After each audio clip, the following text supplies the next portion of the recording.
back and moving on to our second segment of today.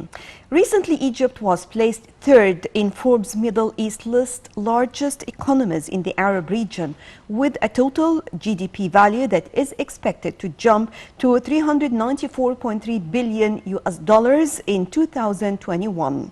So to shed light on this important issue, we have the pleasure to have over the phone His Excellency Ambassador Gamal Bayoumi, former Assistant Foreign Minister. Good morning, Mr. Ambassador. Good morning. How are you? Fine, thank you. Mr. Ambassador, first of all, I would like to talk more about how important it is, such a statement just released by Forbes. It is very good, very important, but it doesn't tell us the whole reality we want to share about Egypt.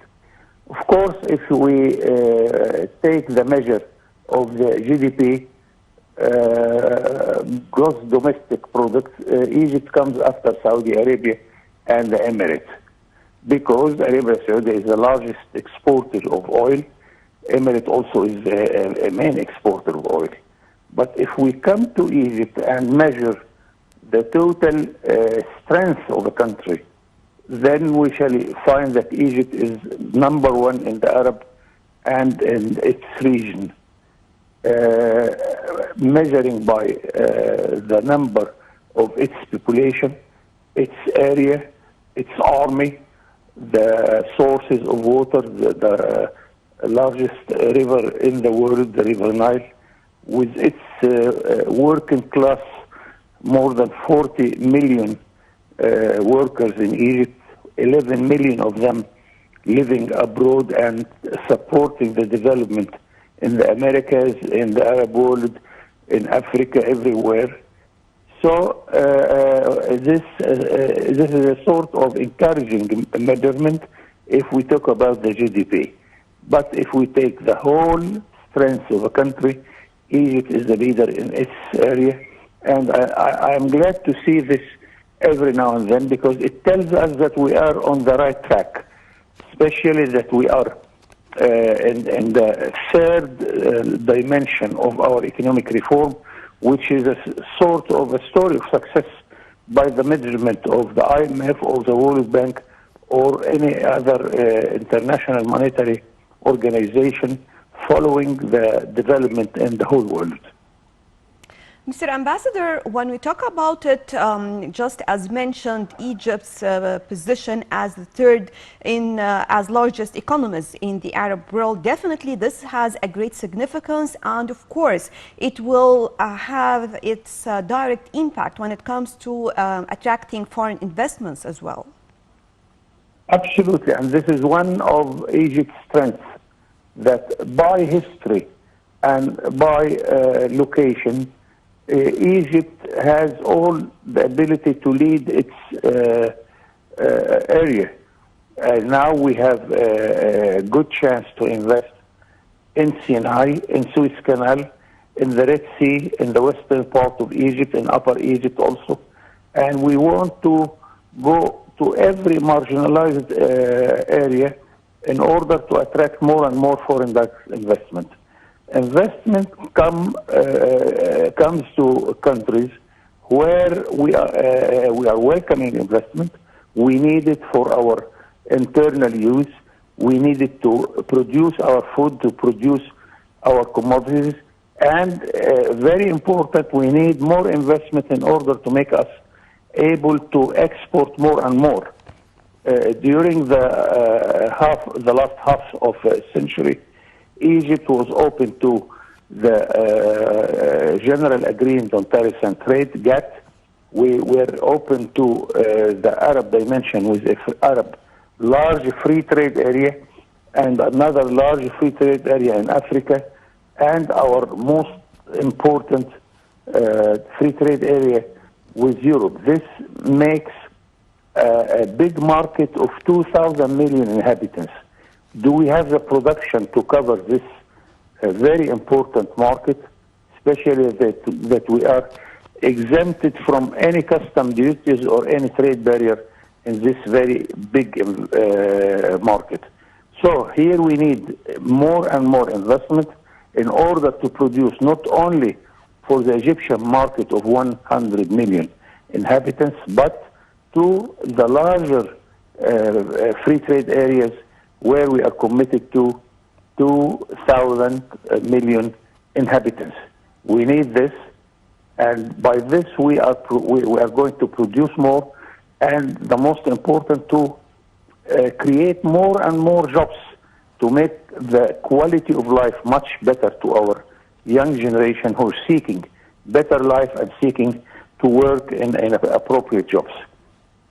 Mr. Ambassador, everyone is talking about how Egypt was able to achieve or to occupy such a position, regardless of all the challenging things that are taking place or challenges the whole world is facing, of course, including COVID-19 and more when it comes to economy in general.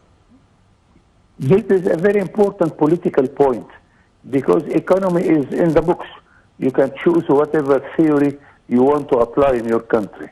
The most important is the political decision in order to choose whatever policy, economic policy, which can be accepted all over your country. And here I always give the example of the difference between the two Atifs, Atif Sidi and Atif Abed. Both of them were very good economists, but Atif Sidi was clever to choose and to market to us his policies, and we accepted it and we supported him. Atif Abed didn't succeed in the same direction, although the same book are in their hands. So it's not a matter of economic theory. It is a matter of a political decision which is choosing the appropriate economic reform, which the people can bear it, which the people can support it. And here is the secret of the success of our economic reform, that it applies the attraction of every part of Egypt. We are developing our economy at the same time. We are seeing how to fairly distribute this income among all the classes of our country. It's quite clear in the last few months that the presence of our president everywhere, in small villages, in the places where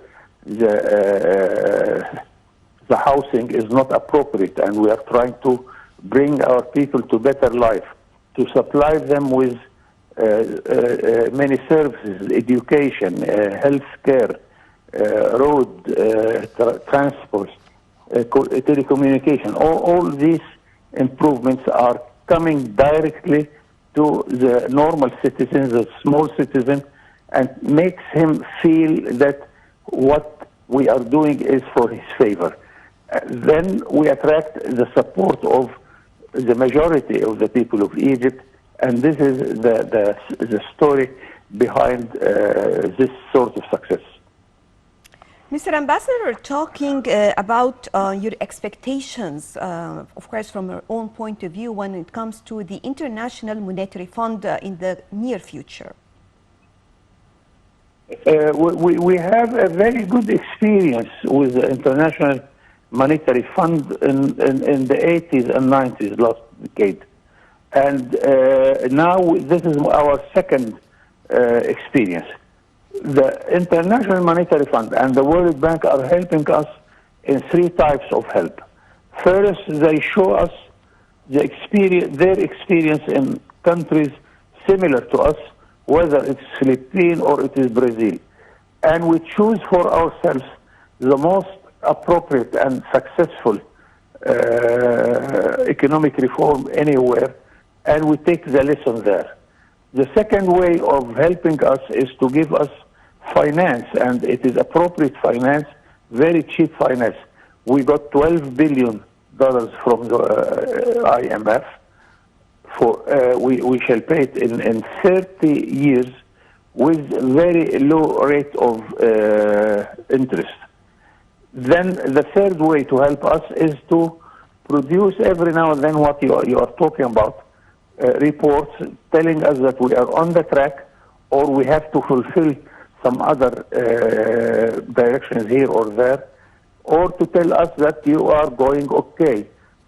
So the result, which I take it for myself as a citizen, that we are on the right track, and we have to accelerate our efforts, to double our efforts, in order to make our story of success much more larger, to cover every Egyptian citizen in our country.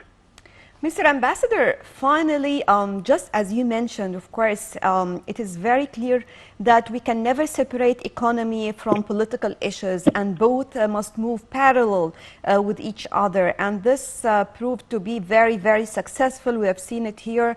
Actually, just as you mentioned, in Egypt, we achieved a lot whenever it comes to whether we're talking about mega projects, talking about projects taking place around, in addition, of course, to, let's say, our international relations, whether we're talking about the West or the Arab world. So how important it is, and definitely including, of course, the economic reform program.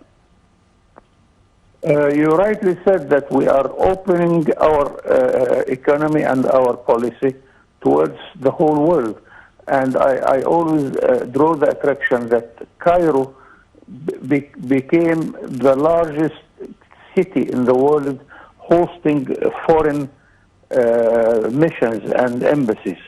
This means that the whole world is keen to have good relations with Egypt. And we did this, of course, with our Arab dimension, our African dimension, and with our friends in Europe. We went to Moscow, we went to Peking, we went to Washington. Every possible partner is already engaged in our economic development. This certainly will lead us to much important results. And as we said together, that it is not economy, it is a political decision that you take whatever policy suitable to you, to your country, and to your people. We shall continue doing this, and of course we have our weakness here or there, but we have much more strength points. We have to follow it, and then I hope that we are becoming much more successful, even doubling our efforts, inshallah, in the near future, with the help of all our partners, whether it is bilaterally with countries in the size of China or Russia or America, or regionally with Europe, Africa, Arab world, or internationally with the international community presented by the IMF and World Bank. Right, Your Excellency Ambassador Gamal Bayoumi, former Assistant Foreign Minister, thank you very much for joining us. Right, and with this we come to the end of our breakfast show for today. Thank you all for joining us, and stay tuned for more coming up on Nile TV International.